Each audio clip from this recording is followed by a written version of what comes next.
इलाहाबाद का नाम बदले जाने के खिलाफ मफाद आम्मा की अर्जी रियासती हाईकोर्ट ने खारिज कर दी है। एडवोकेट सुनीता शर्मा ने मफाद आम्मा की अर्जी इलाहाबाद हाईकोर्ट में दाखिल की थी। हाईकोर्ट ने कहा है कि अर्जी गुजार इस मामले को रियासती हुकूमत के सामने उठाए। मामले पर चीफ जस्टिस गोविंद माथुर और जस्टिस CD सिंह की बेंच ने सुनवाई की। आपको बता दें कि योगी हुकूमत ने इलाहाबाद का नाम बदलकर प्रयागराज करने की तजवीज को मंजूरी दे दी है।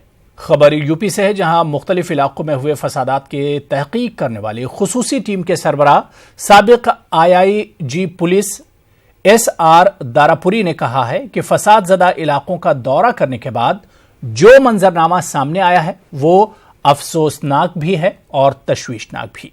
लखनऊ में हमारे नुमाइंदे तारिक कमर से बात करते हुए साबिक IG ने यह भी कहा कि तहकीक के बाद वाज़ेह हो गया है कि मुसलमानों और दलितों को जुल्म और तशद्दुद का निशाना बनाया जा रहा है।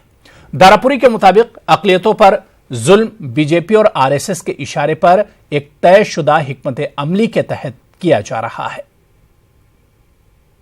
इसमें हमने देखा, अभी हाल में बहराइच गए थे, उसको देखा, दूसरी जगह भी देखा कि ये जो अक़लियतें हैं और उसके साथ दलित हैं, इनका बिल्कुल दमन किया जा रहा, इनको निशाना बनाया जा रहा, इनको जो है झूठे केसों में फंसाया जा रहा और उसके बाद बहुत बड़ी संख्या में लोगों को नामजद करके उनकी गिरफ्तारियां की जा रही हैं।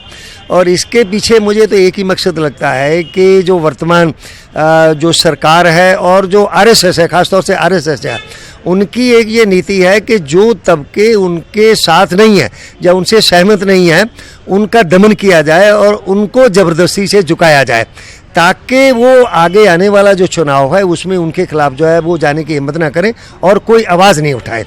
और ये एक सोची समझी चाल है कि अपने तमाम विरोधियों का दमन करो और ताकि वो आपके खिलाफ जो है खड़े ना हो सके। दरअसल देखा यह गया है कि सियासत को मजहबी रंग देने की कोशिश की जा रही है।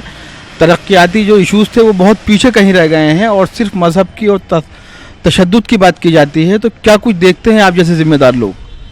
देखिए, ऐसा है क्योंकि जो वर्तमान सरकार है उनके पास दिखाने के लिए कुछ नहीं। जो उन्होंने तमाम दावे किए थे 2014 में और जो गुजरात वाला मॉडल जहां लागू करने की बात की थी, वो सारे के सारे खोखले सिद्ध हुए हैं।